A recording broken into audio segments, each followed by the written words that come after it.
So yeah, what's going on, guys? Back with another reaction video, as you can see in the title and the thumbnail. This Katt Williams and Shannon Sharpe interview has been going viral. So, as a film director, I wanted to give my take on it. Katt Williams is an actor slash comedian slash culture historian. Love him. Feel like he's top 5 in what he does. You know what I mean? So let's get right into it. I'm not even gonna waste no time because I wanna do deep dives on what he was saying on this topic right here. I've had Cube. I've talked to Cube. A lot of people say Cube doesn't pay. What's your relationship with Cube, and what did that opportunity mean for you? Well, the ungrateful bastards that would say anything about Cube's payment, you shouldn't even talk to them anymore. Like, you don't go to Goodwill, you don't go to a Goodwill thrift store and go, look at all this cheap ass shit. Why don't you shut up?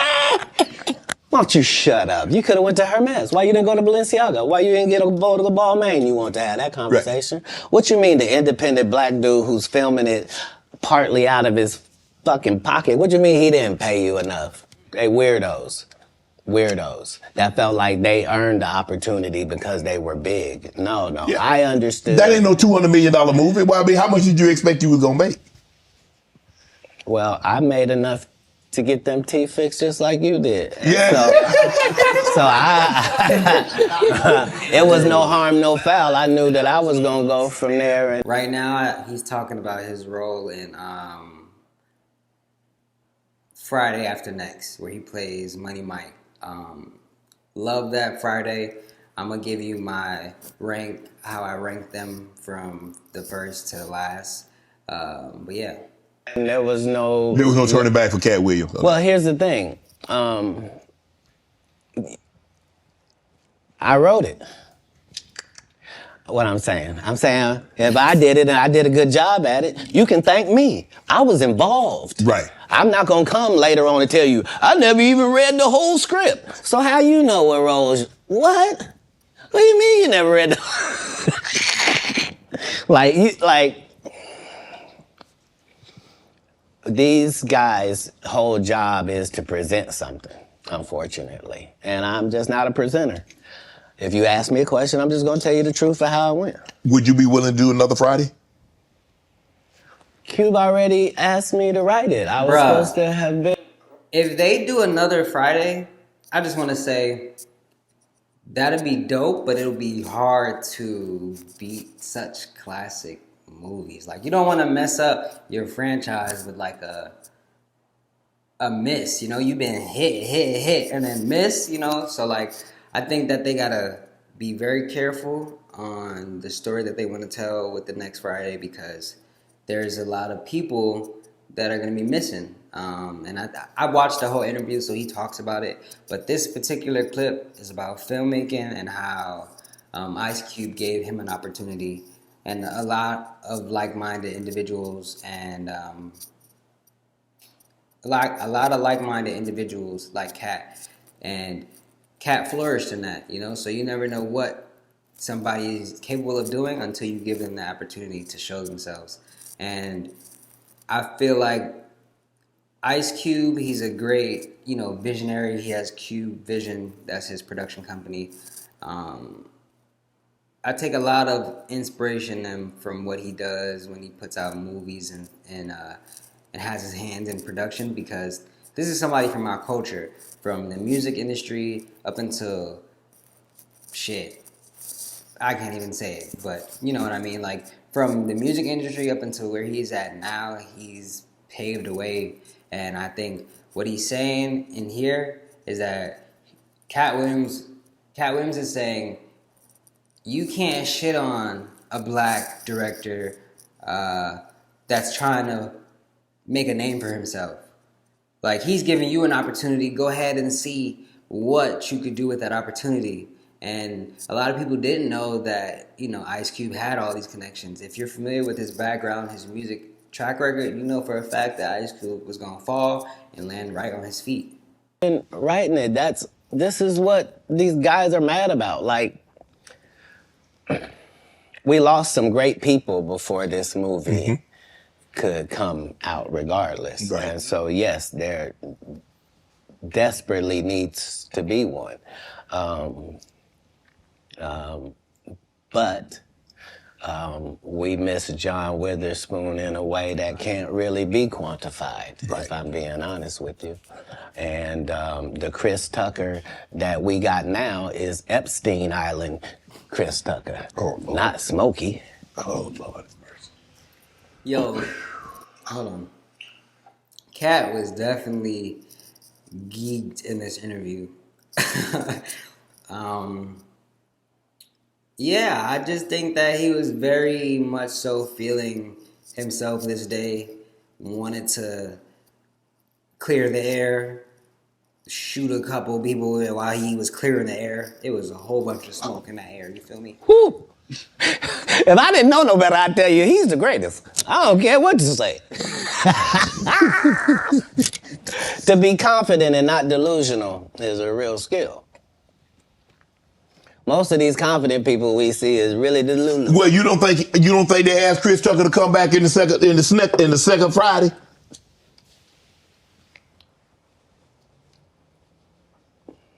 Smokey was all in Smokey. There ain't no Friday without Smokey.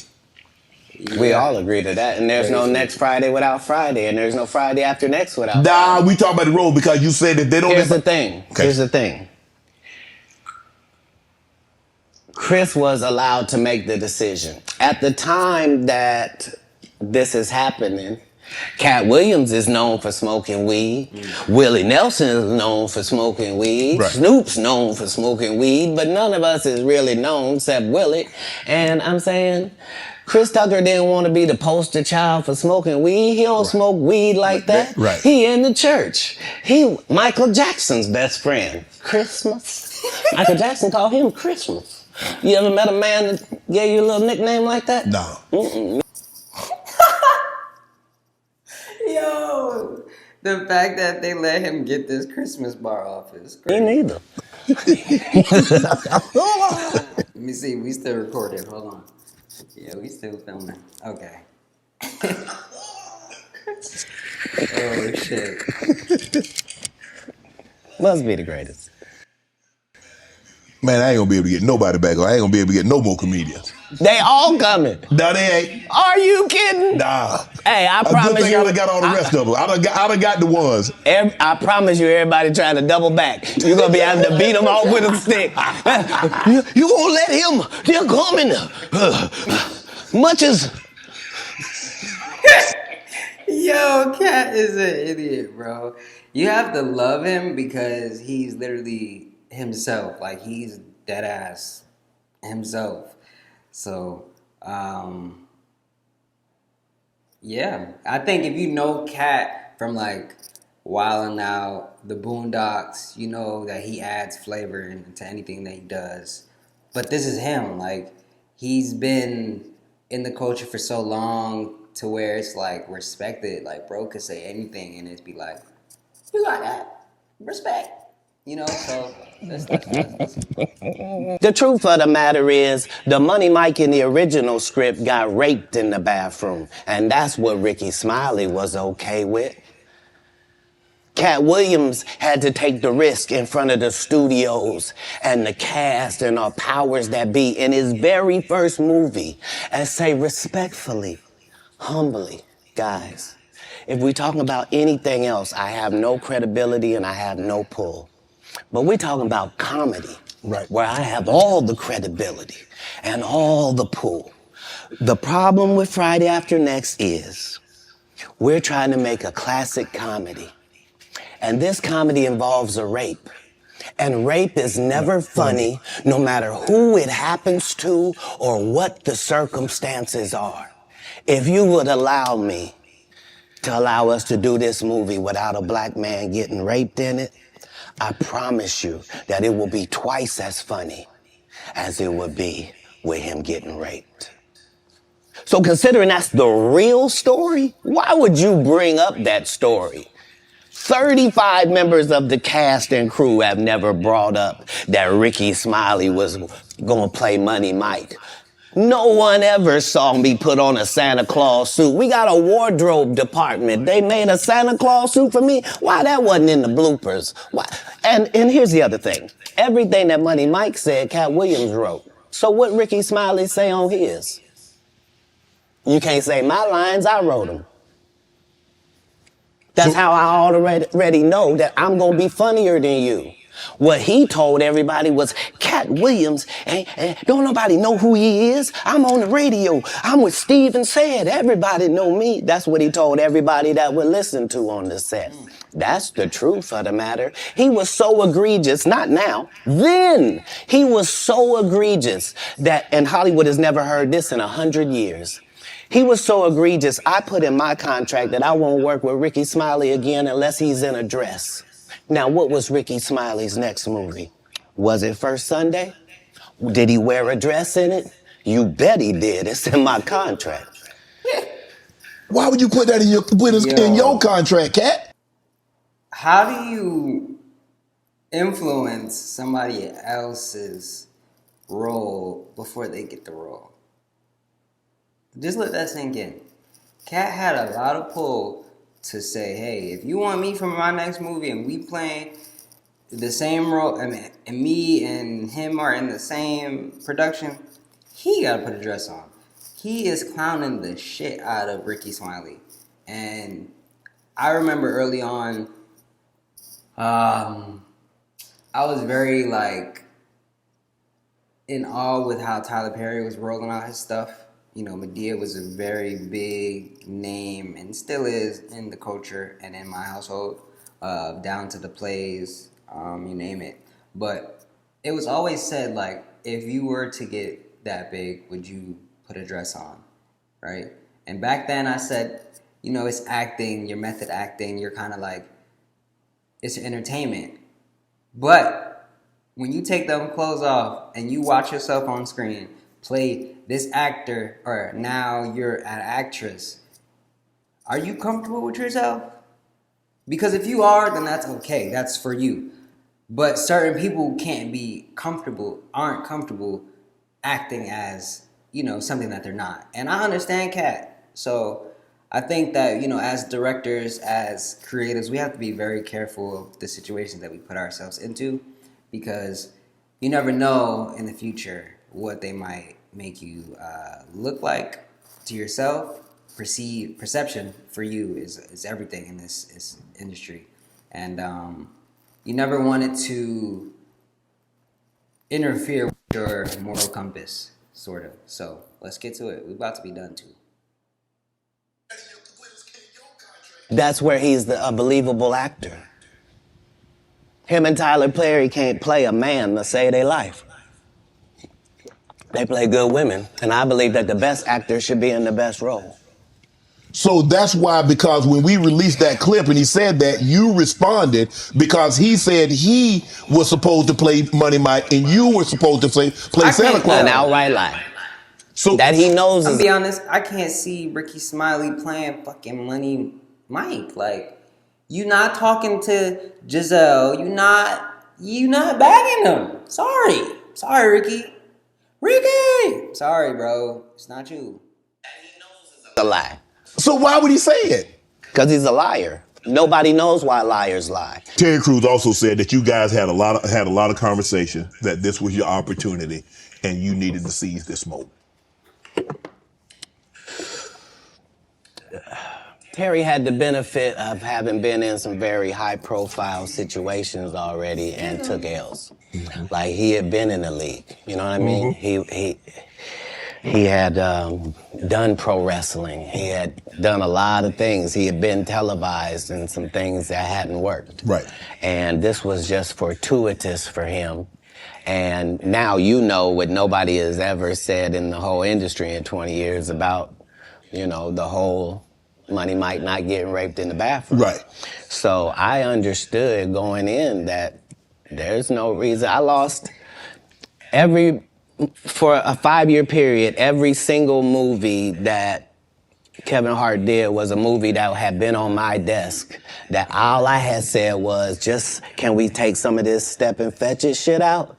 and then I can do it. Like, it don't need to be overtly homosexual because I'm not homosexual, right? It doesn't need that Right. to be funny, right? And me saying that and them going, oh yeah, no problem, and then going to give it to this other guy and having him do it just like it was, and acting like I'm a bad person because I keep standing on my standard, but. Yeah, it's interesting, but I wouldn't change it for the world. Katt is phenomenal, bro. And with that being said, that was the ending of the clip. This was just something that I took very, like, not personal, but I took this as an opportunity to get my shit off when it comes to filming and, like, giving other directors the opportunity to basically have a platform to share their stories, because Shannon Sharpe opened his doors up for Katt Williams to set the record straight. You know, a lot of other people came on his platform and wasn't talking the right way, so Katt Williams straightened it. But I want to go back to Ice Cube, man. Him basically seeing, you know, a star in Katt early on and, like, investing into him, putting him in his movies, and then, like, him going on to, like, later do Wildin' Out, the Boondocks. It just shows you how, you know, some people can see your worth before you can. And you always want to cherish those people. You always want to talk highly about people that could give you, you know, that can change your life because they didn't have to, you know. Somebody that I look up to when it comes to the directing side of things is F. Gary Gray. Him and Cube are like this. They worked on multiple projects together. And what inspired me so much about the dynamic that they have is watching Straight Outta Compton. Like, as you can see, wearing NWO merch, we're talking about the movie. And a lot of that movie resonated with, you know, what we're going through or what we still go through. And it's like oppression of just who we are, fighting the system. And they fought against the system. That's what we're doing in the industry, you know, and I think this interview opened my eyes to the truth of, like, the Hollywood world of things. And I want to be able to have a platform where I'm able to put other like-minded individuals in the same space and, like, elevate their career. I don't want you to be here all the time. I want you to be here even higher, you know? So I think this was important for the culture, you know? So, and to end it, I want to say, to rank the Fridays, I would have to go classic. I